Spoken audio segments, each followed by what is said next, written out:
Dan Orbi says legacy group excluded from Edo PDP reconciliation talks. Can you imagine? So what reconciliation is that? Is that reconciliation between Obaseki and Shaibu? Or is that reconciliation between PDP, APC, and Labour Party? What kind of reconciliation is this? Dan Orbi is actually the vice chairman PDP for South South, vice national chairman of PDP for South South. Okay, so what does it mean by the PDP legacy group? I know he is the leader of the PDP legacy group in Edo State, and he's saying they've been excluded from the reconciliation talk that is ongoing. How? Let's get into the details. According to a report by Punch, the legacy group led by the People Democratic Party, PDP National Vice Chairman South South, Dan Orbi, has raised objections to the ongoing reconciliation talks within the Edo State chapter of the party, asserting that they were not consulted or involved in the process. Of course, it must have been led by Obaseki now, so he won't involve them, because already Obaseki is seeing them as moves in the PDP in Edo State and in national. So amidst internal strife within the Edo PDP, stemming from the fallout of governorship primary election and the subsequent emergence of Tដ្ឋ 0 as the party's candidate, efforts to reconcile disgruntled members have encountered obstacles. So the appointment of Reconciliation Committee led by Bauchi State Governor Bala Mohammed and Senior Advocate of Nigeria Emmanuel Enoidem failed to yield desired result. The situation further escalated with the impeachment of former Deputy Governor Philip Shaibu, deepening the factional divides within the party. The rift within the Edo State culminated in the emergence of two factions, one led by Orbi and the other led by Governor Godwin Obaseki, with members expressing opposing views and allegiances ahead of the forthcoming governorship elections slated for September 21, 2024. Recent defections of certain PDP persons to the All Progressive Congress APC and expressed intentions to oppose the party's candidate have added to the complexity of the situation. So in response to claims of engagement with the legacy group for reconciliation talks, Orbi vehemently denied any such discussion, labeling them as misinformation. In an exclusive interview with the Punch, he questioned the efficacy of reconciliation efforts that excludes his group, emphasizing the importance of their involvement in the process. Meanwhile, Timothy Osadolo, the PDP Deputy National Youth Leader and a staunch supporter of Governor Obaseki, urged Orbi to consider stepping down from his position, citing concerns about his loyalty to the party and the candidacy of Iwodalu. Can you imagine?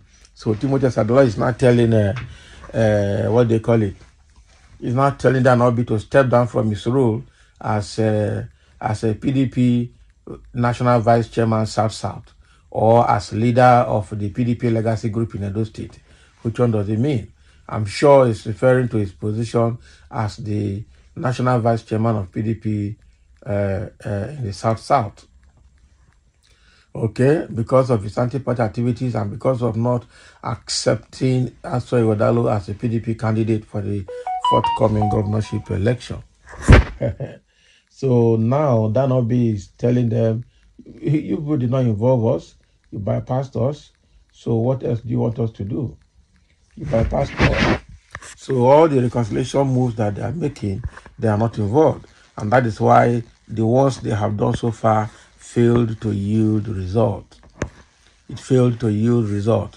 Already, it's going to be a very difficult one for Obaseki to be comfortable wherever Shaibu and Dan Orbi are seated, because he sees them now as moles. First of all, when they included Dan Orbi's name among the PDP campaign organization team in Edo State, Dan Orbi declined, said he wouldn't be part of it. Okay, because of the injustice he's getting from the support of Obaseki.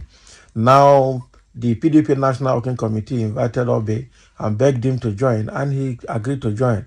And immediately he joined, Obaseki said, no, we can't trust this guy. He's a mole in the party. We should keep at bay, give him a distance. We don't trust him anymore. So with all of this happening, I wonder how reconciliatory moves can work. Obviously, it can't work and it won't work. So with the battle line that has been drawn between, Obaseki group led by Obaseki, and then the Tญี᾿ and Shaibu group, obviously this reconciliation is not going to go. The fight is obviously going to go further. Okay, Tญี᾿ already is an ally of Wike. Wike is not is no longer in good terms with Obaseki. So, and Wike controls the national PDP. And both Tญี᾿ and Wike are obviously going to start working together for APC now. Because Tญี᾿ has already said that if we don't reconcile or solve the problem they're having in the party, he has no option, or he will have no option but to start, move to support someone else who can provide good governance to the state. And that obviously that's the person of Monday Okpebholo in APC. And already the pointers that Shaibu gave is showing that those guys are going to join APC any moment from now. So with all this going on, I don't see how reconciliatory move, including T噚᾿ and Shaibu, will work. After all, this same reconciliation was ongoing before Shaibu was impeached a second time and removed. But all of that, did not produce results. So all those reconciliations have been, both before and after impeachment, will not produce results. Because it is obvious that Astro Iwadalo with Obaseki cannot sit on the same table with T噚 and Shaibu to talk face to face in the name of reconciliation. It's not going to work. It's not going to work. It's not going to work. All right, I've got two comments here. Somebody is saying T낳 should be ashamed of himself. He can't even organize the PDP in the South. Okay. Somebody say, you get why? Abi, there's a reason he's doing what he's doing. You get why? Okay, waiting be the why. That is the question. Why is T낳 behaving the way he's behaving? He already said that the PDP under Obaseki failed to recognize their effort that they put in place to make him the governor. Okay, to make Obaseki the governor. Now, rather than even supporting them or compensating them, he's doing his own thing, trying to force somebody else on them, somebody that has not been coming home, has been in Lagos all his life, and cannot even speak his language, all of that. And he has, in fact, he's importing a governor to the state. That's what they're saying. Okay, he's importing a governor to the state. So, and the T噚 group are not happy with that. So they can't reconcile. They can't reconcile. All right, they can't reconcile. So thank you for listening, and let's have a comment.